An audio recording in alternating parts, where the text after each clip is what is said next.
All right, welcome back, everyone. So, do you ever think about using one of these K989s or anything similar, the 128 scale WL Toys vehicle, but you want to put a different body on it, and maybe it sits, all this stuff sits too high, right? So, if you could redesign the suspension system, you might be able to put like a Corvette or a McLaren body on there, and no problems at all.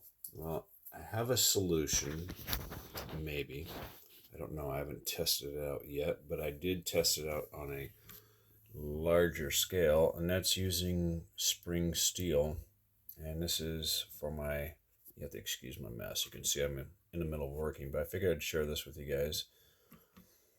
You can see, well, not only does the ABS plastic do the same thing because the way I got it mounted, right? That's technically the right rear. If you're driving this vehicle, if you could sit it and drive it, and there's the left rear, and there's both of them at the same time. And then we got to make it even stiffer, I got a piece of spring steel here.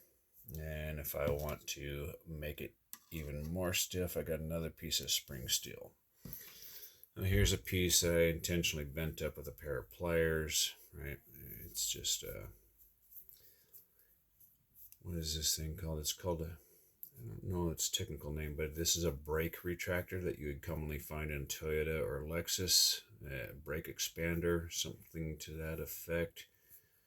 You can probably get this in any brake hardware kit, but this would also be known as a sway bar for other kits, but sway bars may not actually be spring steel, so it's hard saying. I would recommend spring steel.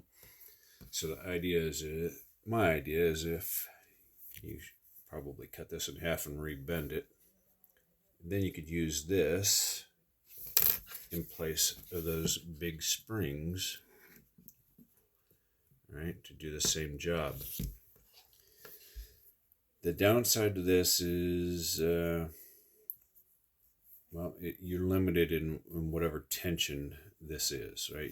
You're not going to be able to buy a different set of springs. You're not going to be able to tune it really unless you move it further away, right? The pivot, if you move the leverage point further away. So if this part here is fixed and this part here was pressing up against a lower suspension arm, you get a lot of mechanical leverage to lift this up while this stays stationary. So then you won't be limited to some rounded body such as this one, right? Or it's not very aerodynamic, not very sleek, right? You might even be able to slip this in backwards somewhere underneath that stuff and work the same way. I don't know, but this might be the solution to a front suspension system for this type of car if you want to go with a more sleek body, right? Does that help out at all? Maybe not. I don't know, but it's definitely, although these are not oil-filled shocks, I think this is going to serve its purpose.